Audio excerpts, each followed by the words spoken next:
Hello, I'm Michelle Yana-Chan and this is Fast Track's Insider Guide with my top travel tips from around the world.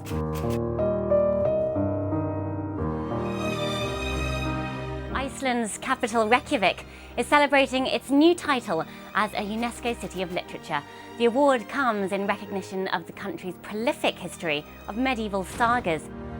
For the next few months, just outside Reykjavik, Viðey Island is hosting the Imagine Peace Tower, an outdoor work of art by Yoko Ono. The illuminated shaft of light will be on display until December 8th, the date Ono's husband, John Lennon, was killed. Iceland is also a key destination to see the Northern Lights, or Aurora Borealis, which this season, according to NASA, will be at their most intense for over 50 years. Other good destinations for the night spectacle include Norway, from the Lofoten Islands to the North Cape. The driest weather and therefore clearest skies are generally found inland. And in Canada, head up to the wilds of the Yukon.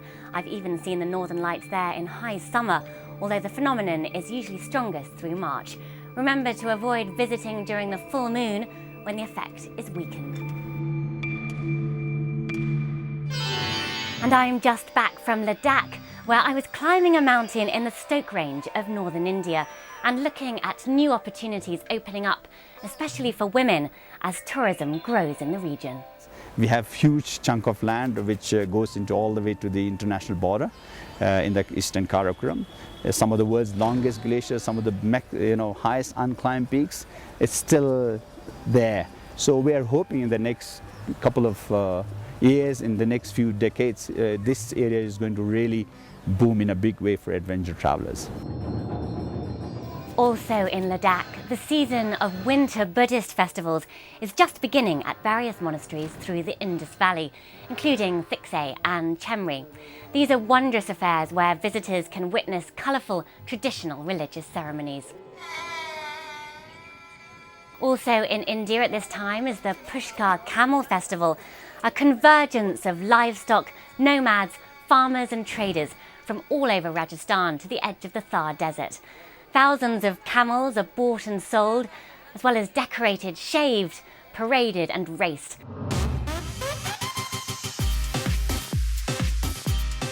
From November 16th for 4 days, Abu Dhabi Art will be showcasing modern and contemporary art and design, with galleries represented from all over the world. The fair's being held in Saadiyat Island's cultural district and will also include panel discussions, workshops and book launches. The Argentine Open Polo Championship begins November 5th on weekends through December 31st. It's arguably the world's most important polo event, held in the grounds in Palermo, near Las Cañitas neighbourhood. Good news in Indonesia, where one of the world's biggest Buddhist sanctuaries, Borobudur, has just reopened its upper tiers following its closure after the volcano eruption at Merapi last year. And finally, after 5 years of restoration work, Egypt has opened to the public one of the country's great and recent archaeological finds, the Avenue of the Sphinxes, which spans over 2 kilometres and connects the grand temples of Luxor and Karnak. The avenue is used for religious processions and is lined with Sphinx statues. I'm heading there next, so look out for that report on my return. And thanks for checking in with my Insider Guide this month. Until next time, happy travelling.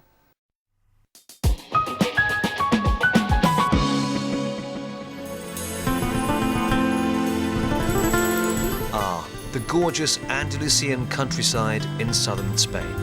Stunning even in the autumn. This region has been colonised during its long history by a number of different civilisations.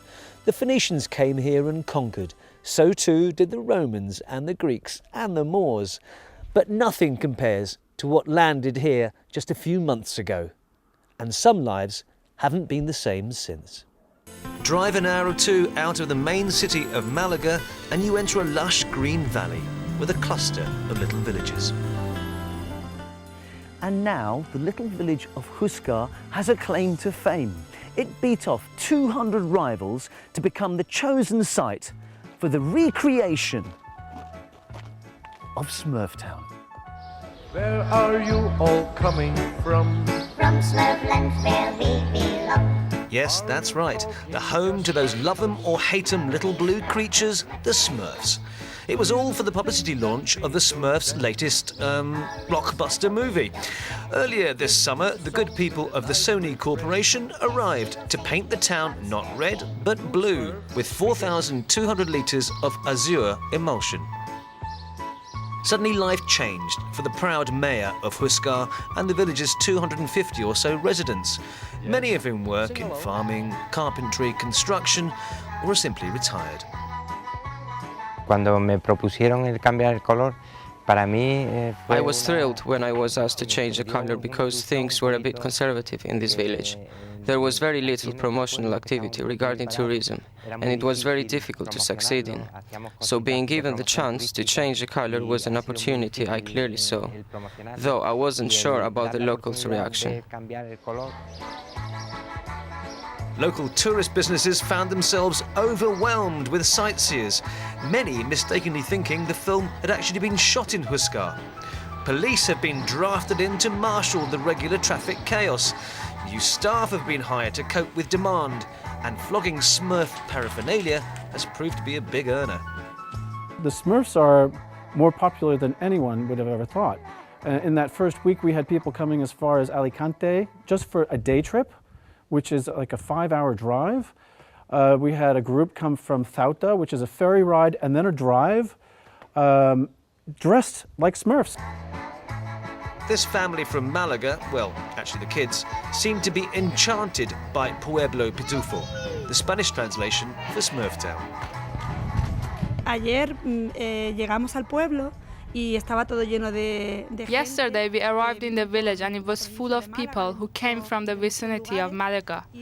They came to the weekend market and the whole place was full of people. The bars were very busy. There were lots of cars parked everywhere and lots of people on the streets. Vehículo aparcado en la entrada, muy ambientado.